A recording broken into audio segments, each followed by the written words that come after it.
नमस्कार मित्रांनो, स्वागत आहे तुमचं पुन्हा एका नवीन अशा रोमॅन्टिक लव्ह स्टोरीमध्ये. तर मग चला सुरुवात करूयात आजच्या भागाला. काही दिवस असेच निघून गेले. देव आणि गाथा एकमेकांना तर विसरूनही गेले होते, परंतु नियतीनं त्यांची भेट घडवून आणलीच. मायाचे डिलिव्हरीचे दिवस भरत आले होते. डॉक्टरांनी फिक्स डेट दिली नव्हती, परंतु 8-10 दिवसांनंतर कधीही हॉस्पिटलमध्ये यावं लागेल असं त्यांनी सांगितलं होतं. त्यामुळे समीर आता 24 तास मायासोबतच राहत होता. एक दिवस गाथा आशूकडे त्यांच्या फायनल इयरचा प्रोजेक्ट पूर्ण करण्यासाठी गेली होती. रात्री देखील ती तिकडेच थांबली होती. तिचे बाबा काही कामांसाठी बाहेर गेले होते. घरी फक्त माया आणि समीर होते. रात्री समीर ऑफिसचं काम करत लॅपटॉप समोर बसला होता. माया छोट्या बेबीचे व्हिडिओ पाहत झोपली होती. समीर, माया थोडी अस्वस्थ होत बोलली. माया. समीरनं लगेचच लॅपटॉप बाजूला ठेवला आणि तिला जवळ घेतलं. समीर, मला त्रास होतोय, ती पोटावरती हात ठेवून बोलली. कुठे? समीर घाबरून बोलला. समीर, मला खूप त्रास होतोय, डू समथिंग, ती किंचाळत बोलली. तिच्या आवाजानं यशोदा मावशी देखील तिथे आल्या.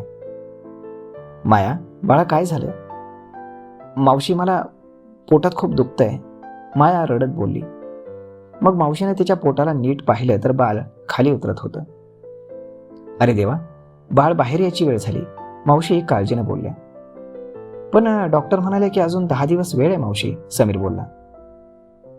तसं काही नसतं समीर, बाळ पूर्ण खाली उतरलंय, मायाला हॉस्पिटलमध्ये न्यायला हवं, मावशी एका बॅगेत तिचं सामान भरत बोलली. मी गाडी काढतो. समीरनं लगेचच गेटवरती फोन केला आणि गाडी तयार ठेवायला सांगितली. मग मावशीनं समीरनं मायाला हळूच बाहेर आणलं आणि गाडीत बसवलं आणि ते लगेचच हॉस्पिटलमध्ये निघाले. समीर, माझ्या बाळाला काही होणार नाही ना? त्याला काही झालं तर मी नाही जगणार समीर, ती वेदनेनं विवळत रडत बोलली. काही होणार नाही आपल्या बाळाला, मी आहे ना, समीर तिला धीर देत गोंजारत बोलला. मायाच्या लग्नाला 2 वर्ष झाली होती. आधी 3 महिन्यांचं एक मिसकॅरेज झालं होतं, त्यामुळे माया खूपच घाबरत होती. डॉक्टरांनी तिला ऑपरेशन थिएटरमध्ये नेलं. ती जोरजोरात किंचाळत होती. इकडे समीरचा जीव वर खाली होत होता. तो सारखा इकडून तिकडे फेऱ्या मारत होता. यशोदा मावशी त्याला धीर देत होत्या आणि 10-15 मिनिटांनी डॉक्टर बाहेर आले. ते खूपच टेन्शनमध्ये होते. डॉक्टर, काय झालं? माया ठीक आहे ना? मुलगा झालाय मिस्टर समीर, आणि तुमची वाईफ देखील ठीक आहे. डॉक्टरनी बोलताना पॉज घेतला. पण काय? माझं बाळ? समीर घाबरून बोलला. बाळ रडत नाहीये आणि ते थोडं निळं पडतंय, त्याला व्यवस्थित श्वास घेता येत नाहीये, डॉक्टर गंभीर आवाजात बोलले. समीरला खूप मोठा धक्का बसला. तो शॉक होऊन डॉक्टरकडे पाहत होता. देवावर विश्वास ठेवा, आम्ही एक डॉक्टर बोलावलेत, आय होप ते येत आहेत, डॉक्टर बोलली आणि मग ते आतमध्ये निघून गेली. इकडे समीर धाडकन चेअरवर बसला. त्याला दरदरून घाम फुटला होता. आता काय होईल या भीतीने त्याचं अंग थरथरत होतं. धीर धर पोरा, बाळाला काही होणार नाही, यशोदा मावशी त्याला सावरत बोलल्या आणि समीरनं रडतच मावशीला मिठी मारली. इकडे हॉस्पिटलमध्ये आल्यावरती समीरनं गाथाला फोन केला. तिला आणण्यासाठी त्यानं गाडीही पाठवली होती. गाथा आणि आशू ताबडतोब हॉस्पिटलमध्ये आल्या आणि त्याच वेळी गाथा देवांशला धडकली. तोही घाईघाईनं हॉस्पिटलमध्ये येत होता. तुम्हाला डोळे आहेत की नाही? जेव्हा पाहावं तेव्हा मला येऊन धडकता, गाथा त्याला रोखून पाहत बोलली.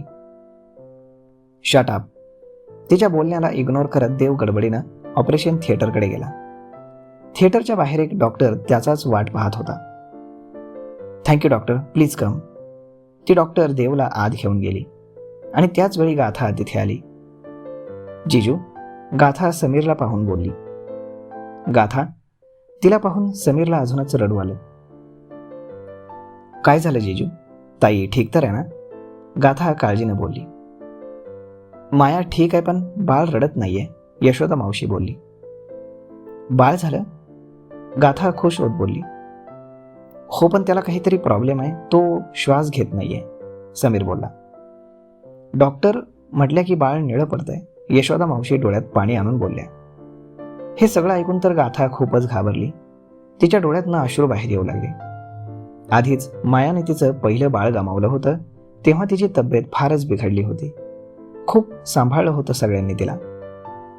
आता या बाळाला काही झालं तर ती कशी राहील याचीच भीती तिला वाटू लागली. एक डॉक्टर आले, ते पाहतायत बाळाला, समीर बोलला. इकडे देवने त्या बाळाला दुसऱ्या टेबलवर घेतलं. बाळ बळच निळं पळत चाललं होतं. त्याचे हार्टबीट चेक केले आणि लगेचच त्याच्या चेस्टवरती जोरजोरात त्यानं रब करायला सुरुवात केली. त्याच्या तोंडामध्ये कृत्रिम श्वासोच्छ्वास भरला आणि हार्टवरती हलकासा दाब देत त्यानं पंपिंग सुरू केलं. बाळाला रब करून करून अक्षरशः ते बाळ लालसर निळं दिसत होतं. सगळेच खूप घाबरले होते. देवलाही घाम फुटला होता. या सगळ्यांमध्ये 10 मिनिटं गेली आणि बाळ एकदम रडायला लागलं. बाळाच्या रडण्याचा आवाज ऐकून सगळ्या डॉक्टरांचा जीव भांड्यात पडला. नाव you are all right my little friend. देवने त्याला खांद्यावरती घेऊन पुन्हा थोपटलं. ते बाळ अजूनच रडत होतं. बाळाला एका काचेच्या पेटीमध्ये लगेचच ठेवण्यात आलं. त्याच्या पायाला सुई लावण्यात आली आणि सलाईनमधून काहीतरी इंजेक्शन सोडण्यात आलं. त्याच्या नाकाला ऑक्सिजन मास्क लावण्यात आला आणि ते बाळ आता हळूहळू शांत होत झोपलं. संकट टळलं होतं. थँक्यू देव, आज तुझ्यामुळे या बाळाला दुसरा जन्म मिळालाय. मायाची डॉक्टर बोलली. इट्स माय वर्क, देव हसून बोलला. त्याने एकदा बाळाकडे पाहिलं आणि तो बाहेर आला. सोबत मायाची डॉक्टर देखील होती. डॉक्टर, माझं बाळ. समीर मायाच्या डॉक्टरला काळजीनं बोलला. तुमचं बाळ आणि बायको एकदम ठीक आहे मिस्टर समीर, डॉक्टर हसत बोलले. ते ऐकून समीरच्या डोळ्यामध्ये आनंद अश्रू आले. गाथाच्याही चेहऱ्यावरती एक मोठी स्माईल आली आणि तिनं आनंदानं समीरला मिठी मारली. थँक्यू डॉक्टर, समीर बोलला. थँक्यू मला नाही, देवला म्हणा. समीर देवकडे पाहत होता. गाथाही त्याच्याकडे पाहत होती. थँक्यू डॉक्टर, तुम्ही माझ्यासाठी, माझ्या बाळासाठी खरंच देव आहात. माझ्या बाळाचे प्राण वाचवून तुम्ही फार उपकार केलेत आमच्यावर. आज तुम्ही माझ्या मुलालाच नाही तर माझ्या बायकोचाही जीव वाचवलाय. तुमचे हे उपकार मी कसा फेडू, समीर बोलला. मी तुमच्यावर कुठलेही उपकार केले नाहीत मिस्टर समीर. मी माझं कर्तव्य पार पाडले. बाकी सगळं त्याच्या हातात आहे. रिलॅक्स, तुमचं बाळ आता एकदम ठीक आहे आणि त्याला आता कुठल्याही प्रकारचा धोका नाही. अँड कॉंग्रॅच्युलेशन्स, तुम्ही वडील झालात, देव त्याच्या हातात हात देऊन बोलला. थँक्यू डॉक्टर, समीर खुश होत बोलला. Take care. देवनं त्याची पाठ थोपटली आणि तो गाथाकडे एक नजर टाकून तिथून निघून गेला. गाथा त्याला एकसारखं फक्त पाहत होती. तर मग मित्रांनो, अशा पद्धतीनं गाथा आणि देवची पुन्हा भेट झाली.